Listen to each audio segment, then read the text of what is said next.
Good morning, Mr. Heil. How are you? Hey, George, how are you? I'm great, man. I am great. I've got a hard stop at 10. Got to learn about the new tax law. But I'm sorry. I think this is going to be more fun.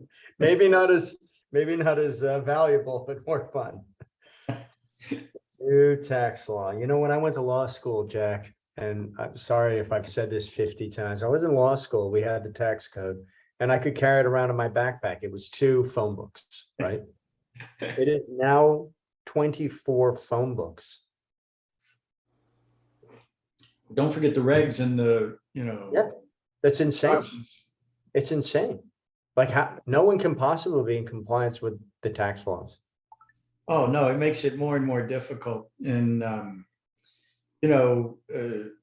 I can't tell you how many times I'm sitting in a meeting with top tax attorneys and top tax CPAs, and none of us can figure out what the rules are, what we should do. It's insane. It's insane. It Yeah. is absolutely insane. Yep. Hey, good morning, Mr. Duke. How are you? Morning, Mr. Sandman. I'm okay. You? I'm good. Hey, Mr. Jack, to finish that topic, in 1993, when I got out of law school, I remember someone came to talk to us, and he pointed out that it was complicated, but that there was at the time, an $8.2 billion industry built on helping people comply with tax, pay the minimum amount due at law. And I haven't gone and looked at what that number is now, but we are stuck with this tax code is what I'm guessing. I don't know how you unwind it, but it's amazing how challenging it gets. Yeah, absolutely. Here comes Mr. Goodman. So how's everybody winding up their summer? Do you have any more vacation planned, Jack? Any more? I make it sound like you've been on nothing but an eternal vacation, but I know you were at the beach. I think I'm always on vacation, to be honest with you. I come and go as I want. I'm heading to Louisville next week for a friend's brother's funeral. So Yeah, I'm sorry. there. And our schedule is booked out pretty much through the end of next tax season. So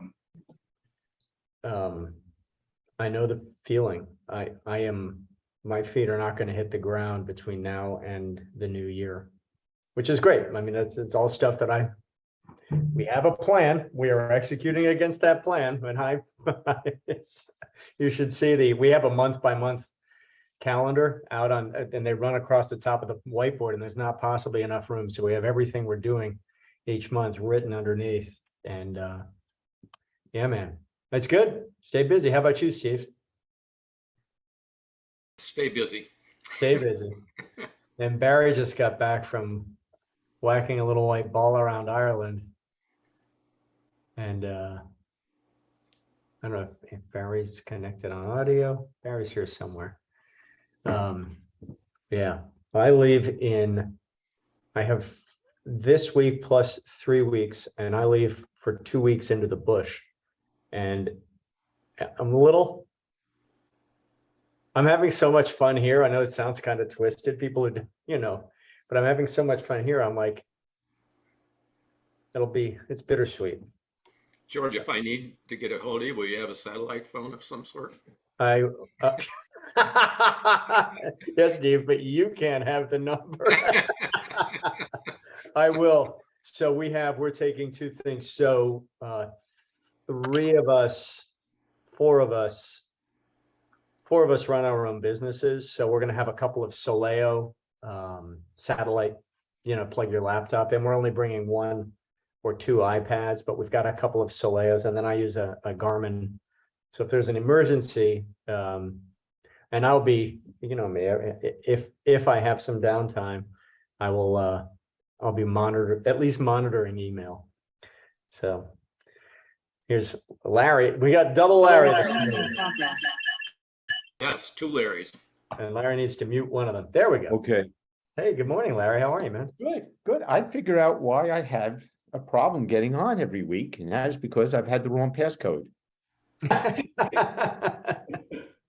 I've now taken, it's supposed to be for security and I publish it publicly. Like if somebody wants to Yeah. crash this meeting, come on in. But Come on. hey, everyone. How are you, man? Good, good, very good. Okay. We missed you yesterday. I don't know if you saw the post in Circle, in the LX Council Circle, but it's something that we're going to leverage into Growth Drive. What was, It's a decision matrix. So if we take the premise that there are really three places, and we're going to talk about this on Wednesday, but if we talk about three sources of new engagements, right? There's your existing Rolodex, there's net new leads, and then there are referrals. Well, how do we create, and this is something we've discussed, hey, Barry, it's something we've discussed is how do we, if we can develop, and I can't think of who it was, but one of you commented, listen, I have a formal strategic relationship with a CFP firm, and I get not just referrals, but they bring me in and I keep them in the loop. And if our hypothesis is that that's a great collaborative link to be made, then how do we then say, okay, well, if you don't have that type of a collaborative relationship, how would you identify the organizations that might provide that for you? And how do we create a decision matrix that helps us analyze whether or not a given entity is worth pursuing and then has the characteristics we need for success? And it's fascinating. We'll see.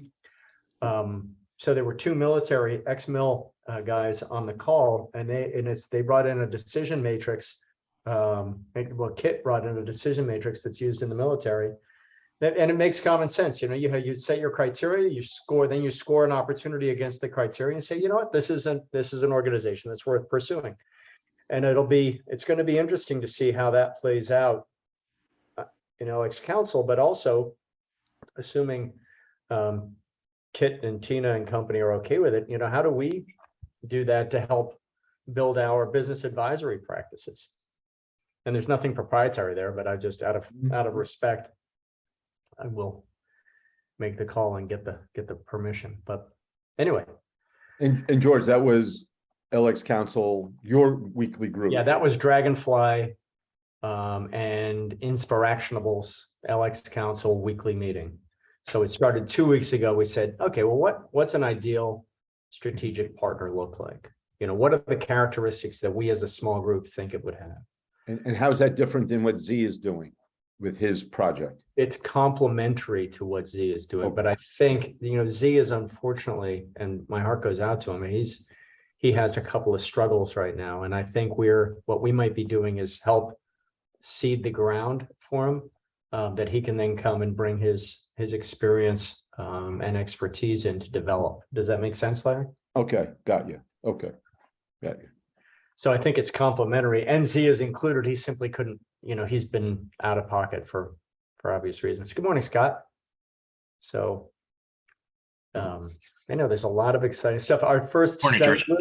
group here at Growth Drive, the first study group has 5 people who've said they want to take part. Any of you who haven't and want to, it's this first one's free. It's the topic is leading the growth conversation, and it's going to be our test lab. Okay, is an hour once a week for 6 weeks the right amount of time? Is 6 weeks, is the format, how does this work? Because ultimately this will be something that'll be incorporated into an eventual license package, which I've been very public about saying that's where we're headed with Growth Drive. How do I have a defined matrix for supporting you guys as you go out and win and execute new engagements? George, I was a little bit confused with the first class. There's a study group, but then also is there right before it a Growth Drive conversation meeting? I've got it down for between 4 and 5 now, but I was thinking there's something at 3, and I wanted to make sure I was in the right one. Okay, so is a screw up. There was a screw up. And I actually am going to be reaching out to you guys today to say, hey, somehow I messed up when I hit the calendar. I thought I was being careful. Evidently, I made a mistake, or, evidently I made a mistake because the technology really shouldn't. And so is it more convenient for you guys to do 4 to 5 or 3 to 4 Eastern? And What day? it's on we set these up for Wednesdays. Is it the 7th? I think it's the 7th. The first one's on the 7th, and then Yeah. weekly after that. So I had both times blocked off, but it's really right now it's going to be confirmed as to whether it's 3 or 4. Yeah, and which would you prefer? It's 6.5 dozen. Okay. Yeah, I I just just- tried to join it and it tried to take me out of this meeting, but I've got a standing 4 o'clock already, so I prefer 3. 3 to 4. Okay, cool. I'm not going to be in it. I mean, I'll jump on the first one at the beginning just to make sure that, that I've provided everything you need. But then after that, it says these study groups are going to be self-led, and it's exciting, and it is a well-established model that colleges and universities are using, and some private businesses are offering as a service. So I'm excited. I mean, it's a well-established methodology for forming and leading an effective, and then the important thing is an effective and valuable study group. Who's going to be leading the study groups, George? A volunteer, someone Self-directed. someone is going to, act one, scene one. Someone steps forward to say, okay, I'll be the glue. It's not really moderating, but I'm just going to make sure we stick to the agendas is what it comes down to.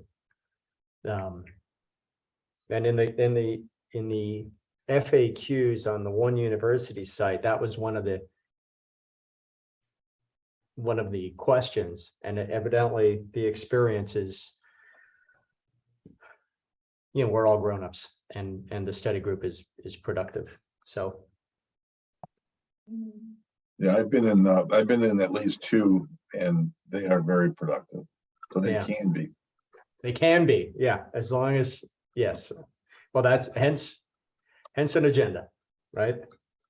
And So it sounds, George, like of the 5 people who signed up, Jack, Scott, and Steve right here are 3 of the 5. yes, Well, I signed up too, so there's 4. all right, 4 of the 5. 4. Yeah, and I would love to sign up, but I just got too much going on at that time for the next few weeks. So And I prefer the later time. So I've got one for 3 to 4, and guys, I'm gonna literally send out a doodle. Yeah, you prefer the later time because it's 3 to 4 your time. Yeah. I get it. I get it. Otherwise, That it's makes right sense. smack in the middle of the day. Yep. Well, that's what I was trying to avoid. Because your email said Central Time, I was excited.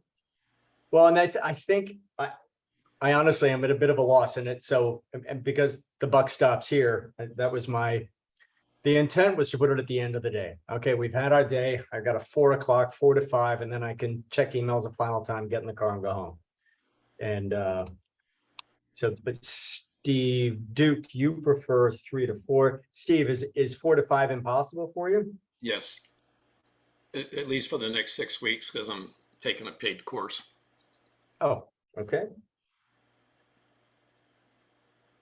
Steve, hard, no. Okay. Well, I owe it to, because I created the script, I owe it to the group to go out and say, hey, guys, what works? So, and we'll get that done. And as I'm setting it up, if anybody has any thoughts, suggestions, please shoot them over. That I love looking through that stuff. Love that stuff, your ideas. So, what else do we have? I'm excited. Hey, Larry, I saw your post about the class reunions, about doing a 90 minutes every other month. Oh, you're muted, man. You gave different options, and I think that was such a high level of engagement that quarterly might not be enough 4 times a year versus maybe 6 times a year. And every time we do these conversations, it seems like 60 minutes is just not enough time. 75 minutes seems to be a sweet spot. So if we schedule 90 with the idea that it doesn't have to use all 90, at least it's scheduled 6 times a year was what I was thinking about. And even potentially creating a set format, but then rotating who leads that format. That it doesn't always have to be you, George, that facilitates or moderates. Yeah, and as we continue to grow, it'll become physically impossible Yeah. for me to, Yeah. but I agree. And I do think, you know, this is Please. not original, but it does need to be moderated. Otherwise, well, otherwise bad things happen, potentially. That I agree with, and we will, in all likelihood, we will have a standing agenda so people know the value they're going to get coming into the meeting, with an opportunity for some a dynamic slot, but generally speaking, a standing, here's how we run these. Okay, 75 with a 15-minute Q&A. I like it. I will. Anybody object to that? Since all of you except Barry are part of those. How's that sound, guys? I like longer than shorter and Yeah. more. Yeah. And Bob Oliver had suggested breakout sessions, and I agree with him. And that extra 15 minutes gives us the opportunity to do that. Which now, if we do breakout sessions, that of course means we have to have a moderator because somebody has to manage those breakout rooms and what comes out of them. So okay, cool, excellent. So it will be done. I do agree that quarterly seems not quite often enough, and monthly is too much. So very cool. Very cool. So what else is going on? Let me Yeah. ask you a question, George. Please. Can be a growth drive advertisement, but how are you coming on your thoughts or actions or whatever they are with regard to back office support? I could bring it out in September. Okay. Did that interest you? Like study groups, what I'll do is I'm just going to put it out there and say, hey guys, why don't we use this? We're going to put it behind a paywall eventually. Actually, we'll put it inside the license package eventually. But for now, I'm happy to. Let's beta. Really, it's a beta. It's pretty straightforward though. George, I did a deep dive analysis on this company, and I'd like this template. When can I have it?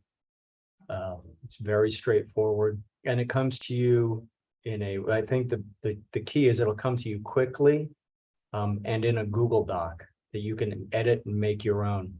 So it's really, what you're really buying is someone to take the appropriate screenshots, put them in the right spots, change the narrative as appropriate, and then send it to you for proofing and to make your own. We're gonna give you a first draft. Does that make sense? Because Core Value is not going to be able to print to Google Docs anytime soon. And anything I create will print to Google Docs. And if you hear a transition there, that we're gonna evolve the software forward. But as the software is currently written, I've now had the guys have thrown themselves at it, and it creates all sorts of errors behind the scenes. The two systems just won't talk to each other. Principally because Core Value was built from the ground up, 650,000 lines of code to be a software as a service, online only. So printing to a PDF is easy. Printing to a doc is hard. Does that make sense? Mm-hmm. Yep. Scott, that sound like something that would be useful? Or, yep. Yeah, absolutely. Cool. Excellent. Well, we will, in fact,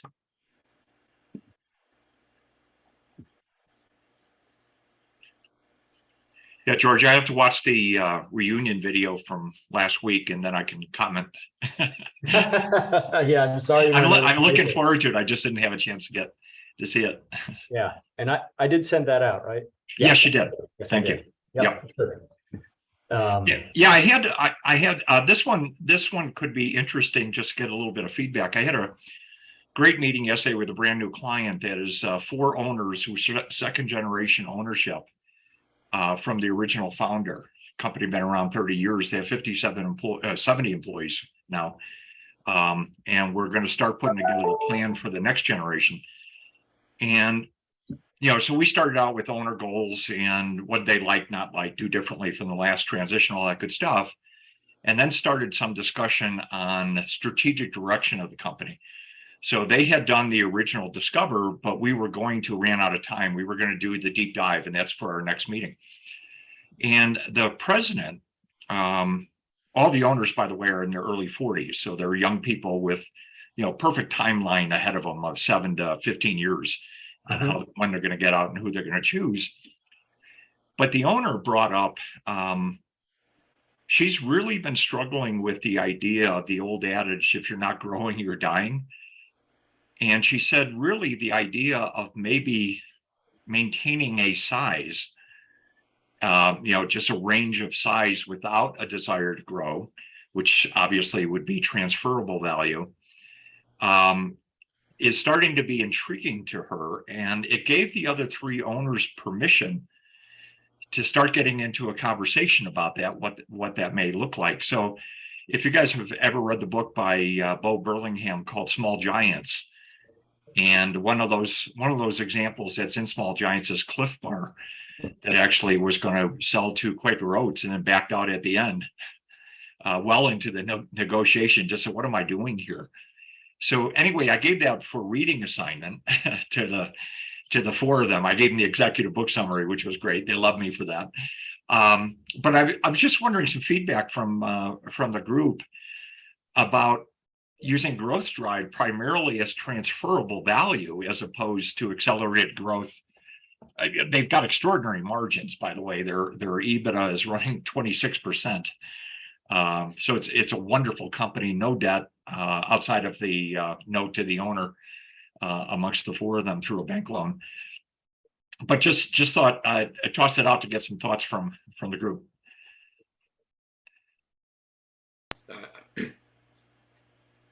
Are you familiar with the growth planning index from the IEPA? No, Steve. Okay, so basically it's another survey, and it puts the business owner in one of 4 boxes. The lower left-hand box is want to stay and make the business easier to run. The box you just described. The one above that is grow like hell. The one to the right is get me out of here. And the one the top right is I want to exit, but before I do, I want to grow to a certain level.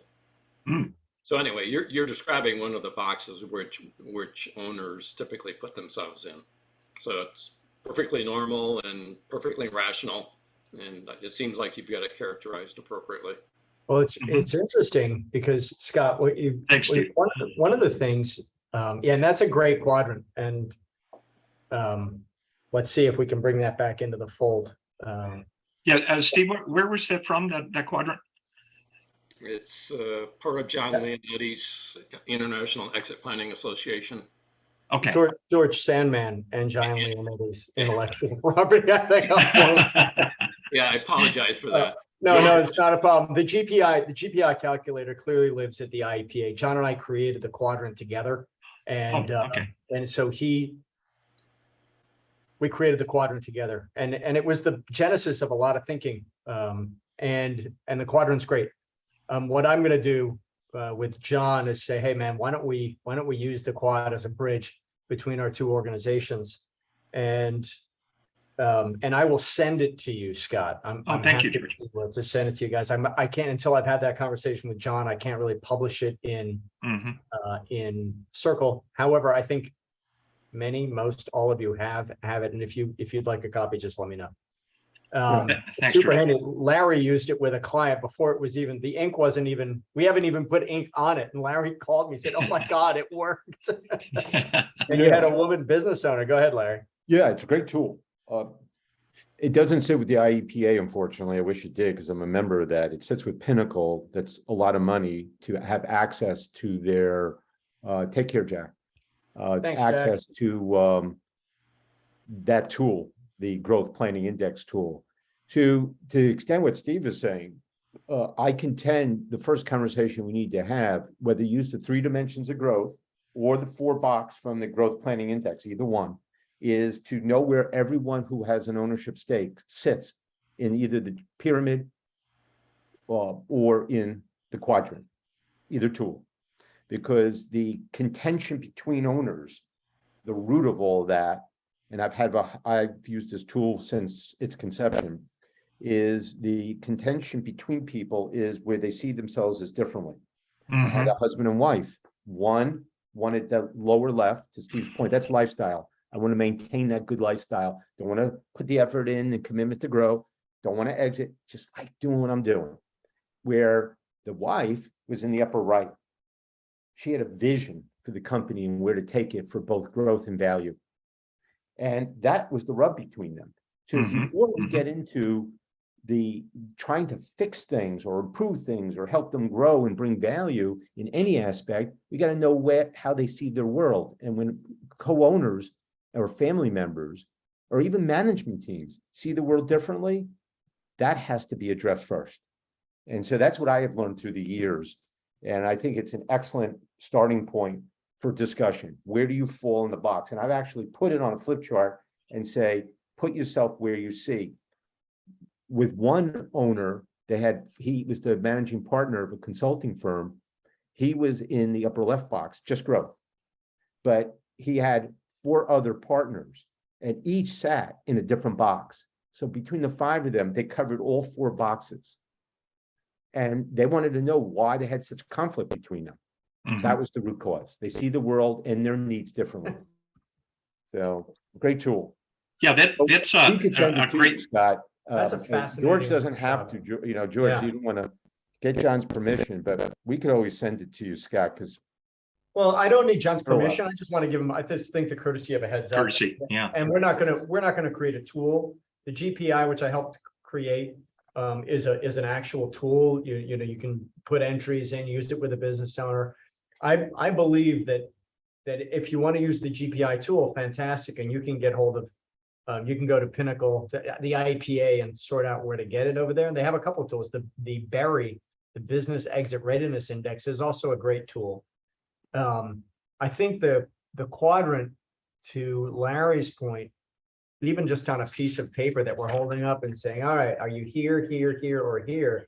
That is a fabulous beginning to a conversation. And I would argue that you can have the same conversation with the 3 dimensions of business growth.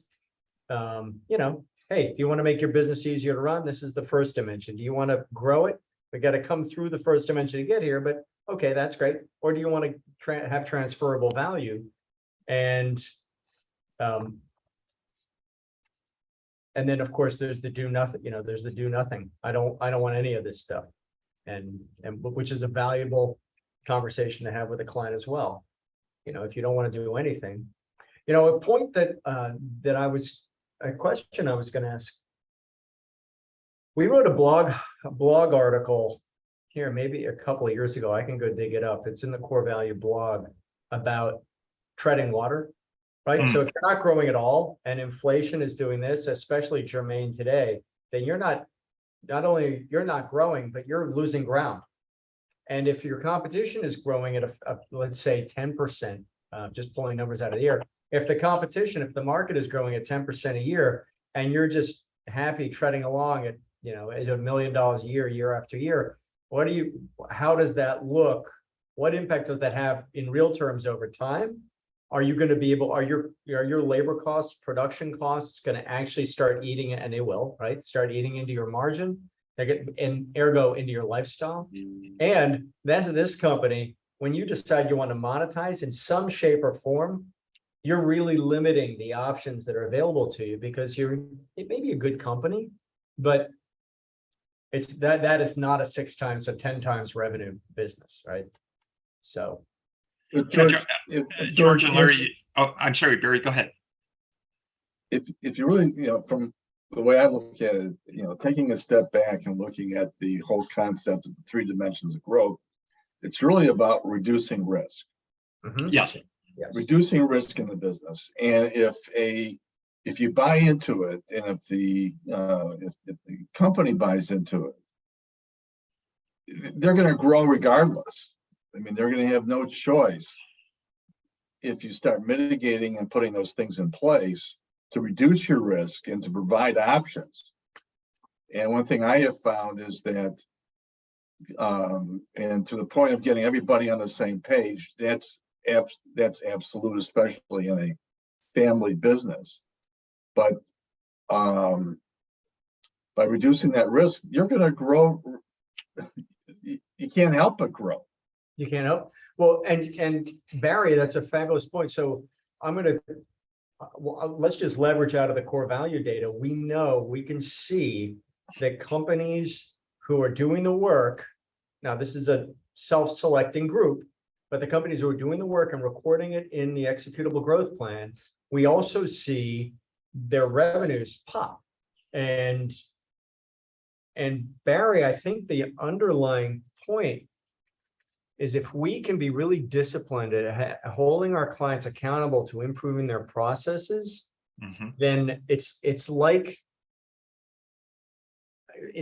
swinging a bat in baseball or shooting. We get the technique down and speed will come. We get the technique down, the revenues are going to come. They can't really help but get better.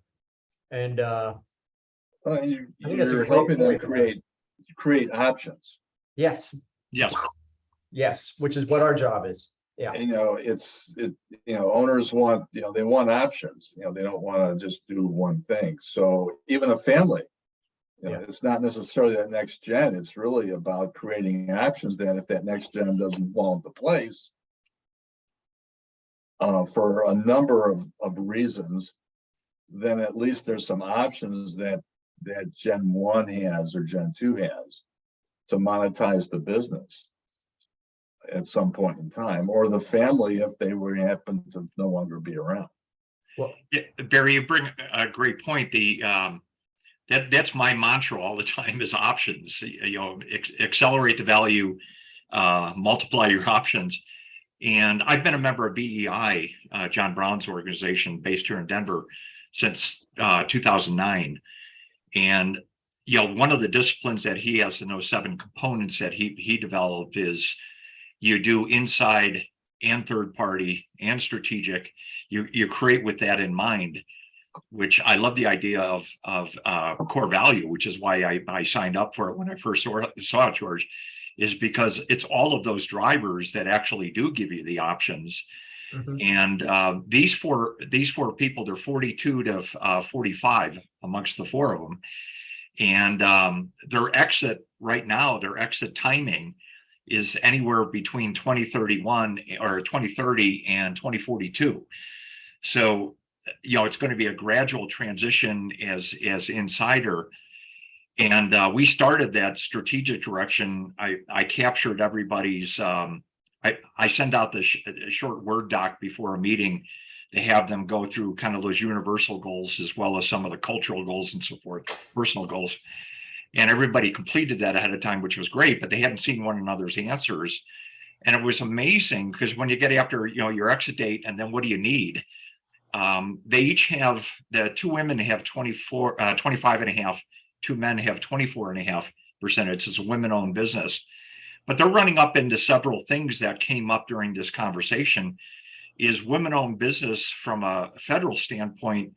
There's also a women business enterprise in the state of Colorado, which require which restrict the size of personal wealth in order to maintain that. So, we're going to need some expertise, but that's part of them deciding, do we want to be a women-owned business going forward? Because if they want to do that, that almost puts a governor, if you will, on the growth rate. So it's going to be a really fascinating fascinating engagement as we continue to work through. And that idea of Barry, I think you're right on, reducing risk, thereby increasing transferable value. The president, she had shared with me, she gets a call a month to be acquired, of interest. She's and her firm is 65% women, which is just extraordinary, and about 70% millennial. That's awesome. So I think she has all of the millennial engineers in the country working for her firm. Well, and the concept of a women-owned business also limits your options. Yeah, it's just a fascinating, because we, as you'd imagine, a lot on the table now. And it could actually have a negative effect on value. Fascinating. Yeah. The law of unintended consequences, I right? ran into that situation Oh, a couple of times, and it ended up where they gave up their women-owned business status well in advance of the exit, because it really was a negative effect on value. And what's that negative effect? Because it's not transferable as much? Once you lose it?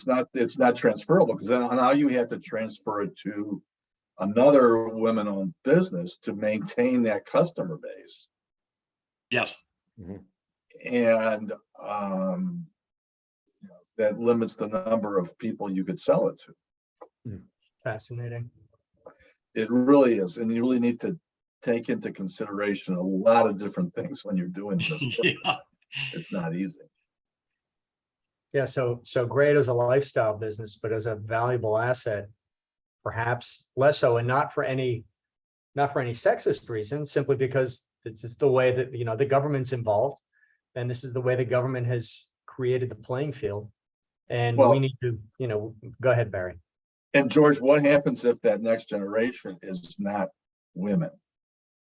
Yes. There's a very famous family, the Antorio family in Italy.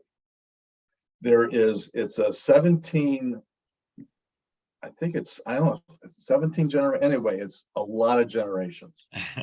And their family constitution read that the business can only be transferred to male descendants.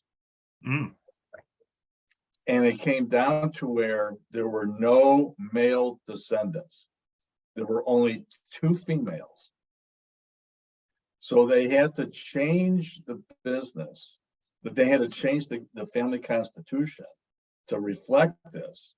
And in addition to that, they split apart the business. The winery went to one daughter and the hospitality business went to the other. Is this They get along. Yeah. They get along, but it was just a very interesting case if you have a chance to look it up. That's that's fascinating. It's fascinating in these multi-generation businesses. They have these family constitutions and family traditions that they abide by. It's funny, Barry. So segueing into a related but unrelated topic, the concept of a family constitution, which is something we might want to talk about and spend a whole Coffee Klatsch talking about. It's something I just suggested to a family, 4 siblings, 4 siblings, 1, 2, let's call it one big asset, with all the things that come along with family, with the trusts and the first thing is the siblings. I said, you guys, what you really need to have, and I had never heard the term, I'm like, you really need to have like a constitution. You need to record the principles that are going to guide the way you guys deal with each other, because you have personal and business in this ugly stew. And if you can sit down and the 4 of you can agree on principles, then you'll have a constitution that guides how you interact and how you make business decisions. And I'd never heard it used, but I didn't know it was a thing. I was just pulling a term out of the ether. But Yeah, that's cool. We're talking about different governance of companies. Like a family is a hot buy-sell topic. agreement. Yeah. even Even the governance with these multi-generational wealthy families is fascinating. Yeah. Because there's a number of different instruments that you can use. And they all have their own purpose.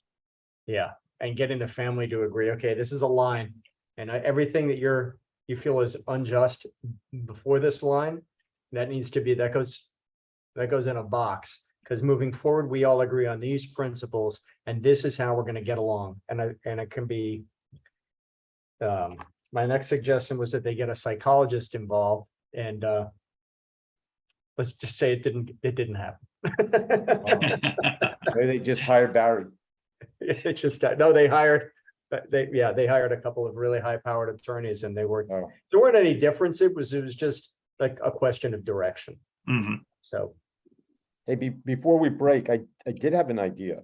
please, Larry. And I wanted to share it. So yesterday, in my weekly LX Council call for my group, someone asked Kevin. Kevin is one of the LX Council licensed partners, and he has two groups that he runs, two peer groups, one with 6 and one with 8 people. So he has 14. So someone asked him and said, hey, Kevin, out of the break down those 14 in terms of why did they join the group? And he said, all 14 joined for the same reason. They all wanted to grow and scale. He used both words. Maybe he just used scale. They wanted to scale their business. He said, no other reason. It's not because emotionally they were looking for something or they needed a better idea around something. The initial impetus was they wanted to scale their businesses. From that became all the people issues and all the other things we've talked about. So it got me thinking, if we did some, and this is what Tina did for the community, is a mapping on the Alex Council side, a mapping of the whys. Why did people come in? Who are all the members, the corporate owners and CEOs? And I wonder if we, because we talk a lot around business development, all of us, all the time. And I wonder if we said, okay, I currently have 8 clients. This is why the 8 joined. And if we could see a mapping of why people join, it might help us better understand, okay, 50% join because of this reason. Join what, when I say join, not join, sorry. Hire us. Right? They hire, we could map out what are the tendencies that business owners have. And maybe we only go back 2 years. In the last 2 years, my new clients that hired me for the following reason. And we could map that out as a community. We could better understand the direction by which we do our business development and the type of questions that we ask to engage and do our discovery calls. I love that idea. Guys, what do you think? Now that I've perjured the jury. Well, no good. That's a great idea, Larry. Yeah, and I got it from Kevin yesterday, just kind of thinking that through, which is really helpful on his end, because we do a lot of business development, I believe, that's wasted. It goes down pathways that don't lead to business. I'd like to also, I agree with Larry, and like any good business, we should have KPIs and data that we mine to make good decisions about how to conduct our business. So, and I know Tina's in the process of collecting that. So Larry's point is an excellent one. I'd also like to see a breakdown of the size of the companies and types of companies. Yep, we go industry and we do size. So guys, if we come up with a small handful of criteria, if we come up with the important criteria, and a list that people look at and say, okay, I can sit down and take X minutes and fill this out, then I will ask Shantae to please bird dog this effort. So what we would first, want to know, size of company, when do they hire you? How long do they hire you for? What do you think those criteria would be? And if anybody wants to take a stab at that, I'm happy to take it out to the community and lead the effort in the way that Mo is over at LXC. Yeah. I mean, I think that would be fantastic. in our last minute here together. I will send you, George, what I think the criteria are, Steve, all of us. Let's just. Mhm. Let's just just, send actually, in. Larry, can you put them in circle and just put them in the public, in the community? You just put them in the community area and we'll invite comment. Yeah. And in fact, I can write a blog post. I'll write a blog post directing people to it and see if we can get, we will build this database with this data set. That'd be super, super valuable. Scott, you're muted, man. Scott, you're muted. I want to hear what you have to say. Thank you. I was going to say, we may even want to add as part of the criteria, what was the outcome if it was different than what the engagement started? Because I'm already thinking about 4 clients in the last year and a half who one is now changing, but the other 3 ended up with something completely different than what we started. Back to Barry, your comment about options. Can I pounce on that, Scott? I know that please. We're at 45 minutes. If anybody has to scoot, but I gotta go shortly on that, Scott, because this is our promise to you over here. I mean, all of this is, but summarized over there. So what Growth Drive is going to do for you, and what I am going to ask you guys, anyone who becomes a licensee, what I'm going to say, what I'm asking you to do is 2 things. One, I'm asking you to, participate, right? But people will, but I'm asking you to submit 2 cases a year. What was your client's issue? What was the best practice in play?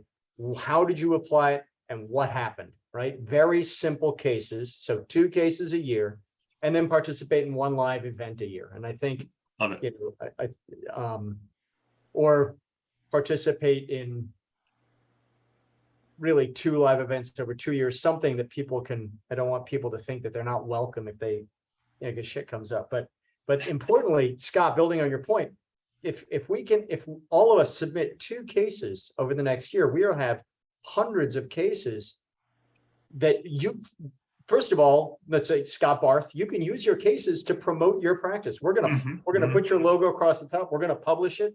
You get a copy, you put it out there, and your colleagues are going to be able to read it and see what you did and contact you. I mean, I think this could be a locus for, Growth Drive gets a benefit by having a library of cases, but I think that this can also be part of the glue that keeps us in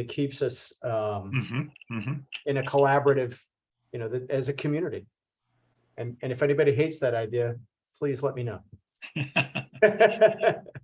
But the case builder is very straightforward. I think building a case can take anything from, a couple of hours to as much time as someone wants to put into it. I think in a couple of hours, someone could easily do a draft. I write a lot, so I think you could do a draft, think about it, do a second draft, have it where you like it, and shoot it in. And we make it very, very easy to actually, it's an online builder. So I guess this is obvious, George, but also we can individually use that stuff. It doesn't have to be our case. That's right. We can. That's right. Because it comes damn straight, Steve. It's okay. Well, I'm a growth driver and I have this methodology, and here is a case of someone just like you applying the methodology to the problem, and here is their outcome. When can we get started? Yeah. Awesome. I agree with you, Steve.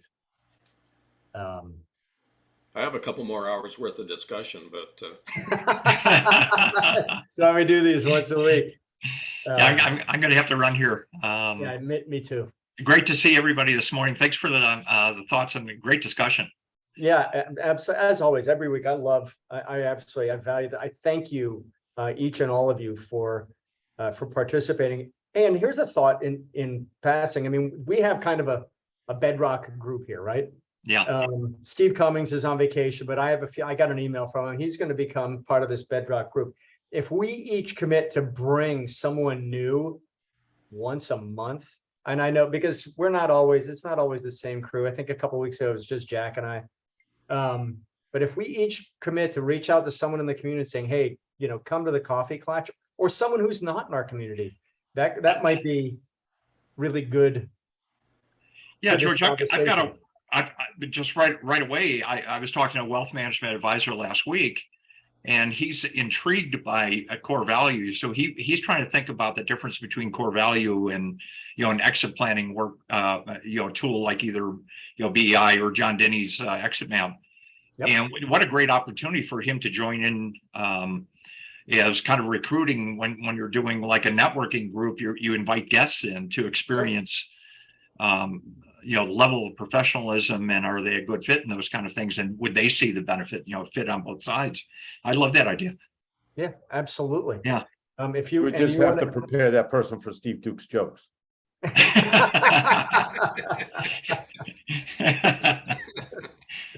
Awesome. Actually, I will make a point of inviting, I will commit to having someone new on the Coffee Klatsch next week.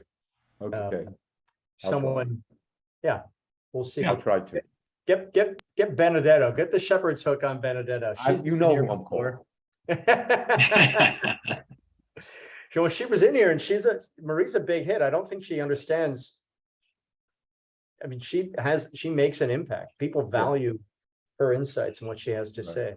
So It's hard to make everyone, because I do have clients Yeah. on Tuesdays Yeah. often. Yeah. And I'm looking at, it looks like twice in September, I could be on board, twice in October. It's just hard to make everyone though. and Larry, that's what this is set up. This is as you guys know, right? Every week it's catch as catch can. Mhm. There's always, I mean, we literally have no agenda. And yet look at every week. This is one of my favorite meetings of the week. So, because we kick so many ideas around, and I really appreciate you guys taking the time. Thank you. Good thing. Thanks, guys. Thanks, everybody. Have a great week. Excellent, guys. Great meeting. Enjoy the holiday. So- Hey, George, Yeah. Yes, Steve.